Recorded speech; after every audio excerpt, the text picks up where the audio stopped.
shots.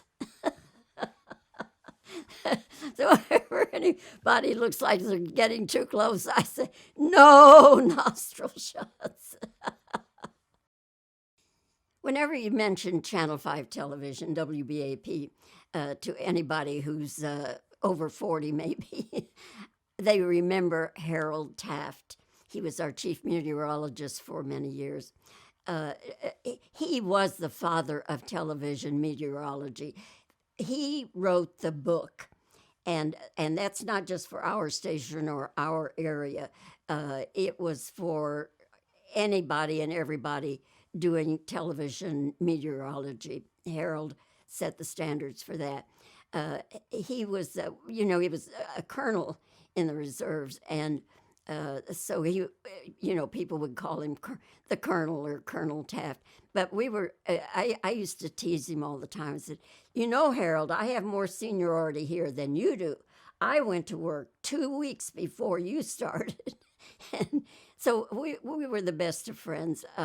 We hosted the Jerry Lewis Labor Day Telethon. I did it for 16 years. I think he may have gone on for a couple of years more than that. But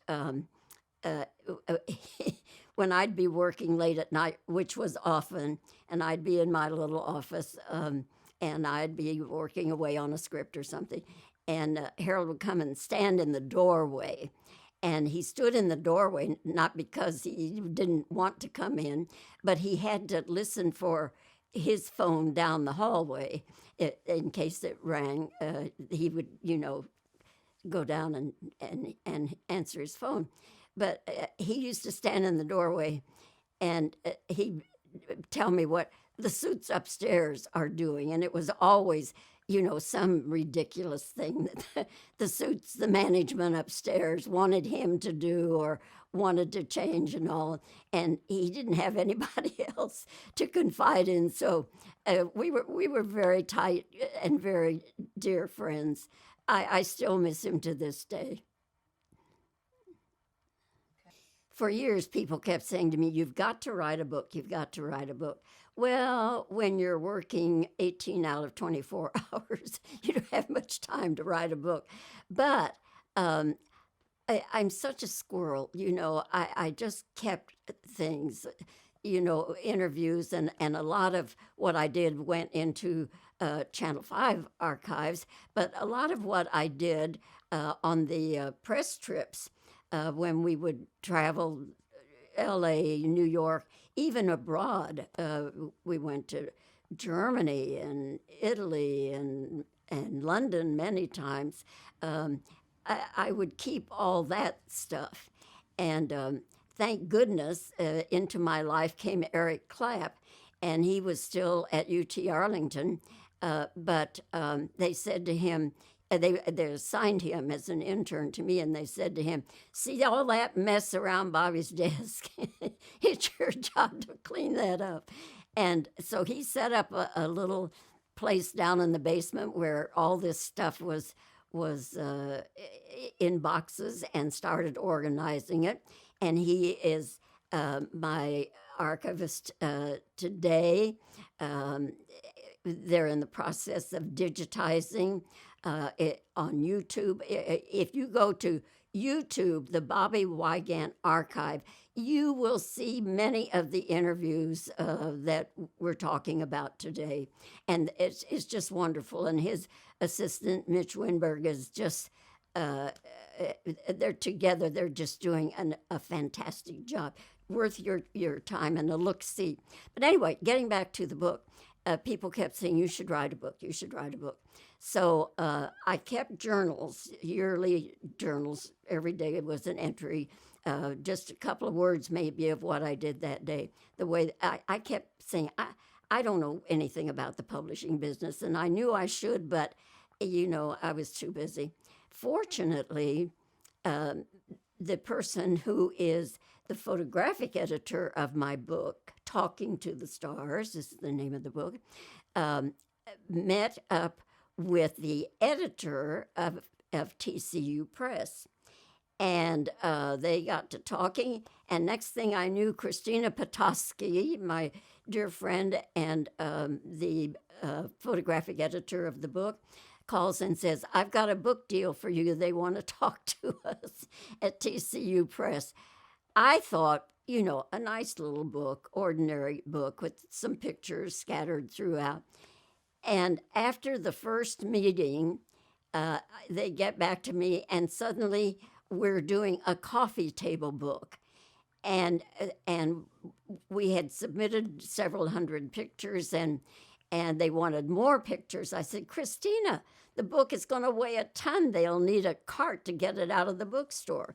But anyway, that's the story behind the book. What I'm so proud of, and I just went along for the ride and did the writing, but what I'm so proud of is that people tell me all the time it makes a wonderful gift because there's something in it for everybody. It tells the history of Channel 5. It tells my times talking with stars, many star stories, and a lot of behind the scenes talk, and it's in chapters. There's a chapter about the Beatles, a chapter about John F. Kennedy, November 22nd, 1963.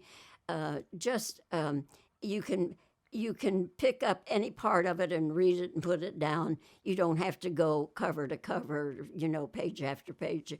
So I'm thrilled with the book. I'm very proud of it, and I hope that that many of you will be interested in taking a look at it as well. My dream interview can never be. My dream interview would be Winston Churchill. Now, that may surprise you. But remember now, I grew up during World War II. And the way we got our news pictorially was at the movie house when Fox Movietone News or something would come on. And I tried to go to the movies almost every week. And I just became a big fan of Winston Churchill. And I was just flabbergasted at everything about Winston Churchill. He did, though, I have to say that I somewhat identified him with my granddad. They had some of the same qualities. My granddad ran the post office at Lafayette, Indiana. And, he could tell you how the cow ate the cabbage if he had to. And I loved that about Winston Churchill. He didn't mince words. But anyway, as time went on, I started gathering books, and I have a library of Churchill books you wouldn't believe. But if I could have interviewed Winston Churchill, I wouldn't so much have talked about the war and all that kind of stuff. He was a beautiful painter. I went to his house in Chartwell, England, once when I was there doing work, and it was like a pilgrimage, and it was like being in some wonderful museum or cathedral or something, and touching his desk and seeing all these things and many Churchill paintings. And I was just I was misty-eyed the whole time I was going through it. It was just such a wonderful experience. So I would have talked with him about his art and about his dear wife. They were so dedicated to one another, and his home life, and it would have been that kind of an interview. I didn't get to interview Churchill, but I did meet and talk with. I didn't actually get to do an interview, but I had 2 meetings with Celia Sandys, the granddaughter of Winston Churchill, and she wrote a book about her grandfather. And I met her and talked with her in Dallas, and then I had tea with her in London one time, and she was so down to earth, and she loved her granddad like I loved my granddad Connolly. And so that's as close as I ever got to Churchill. but he will always live in my memory. I tell you, my role models were Bob Hope and George Burns. You know, they both worked. They both lived to be 100, and they both worked until the last year or two of their lives. And I mean, they were out there, doing it. Um, so they were my role models. I thought I'm going to. But here's what I noted about both of them, is that they they didn't just get in a rut and insist on staying there. As times change, and particularly television, look at all the changes that television has gone through. You have to be flexible. You have to, forget yesterday and move on to today and tomorrow.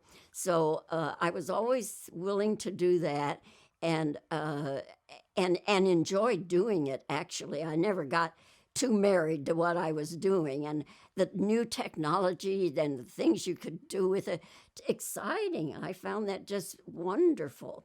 So I would say don't get too locked into your little comfort zone. Um, go with the times, and just uh, as I say, just keep on keeping on. That's what I've done for over 70 years. We probably used up more than our allotted time, but this has been fun for me. I hope it has been for you. Uh, Laughing at some of these remembrances and being sad at some of the other things that come into a reporter's life. But I've loved being with you, and I hope you've enjoyed it as much as I have.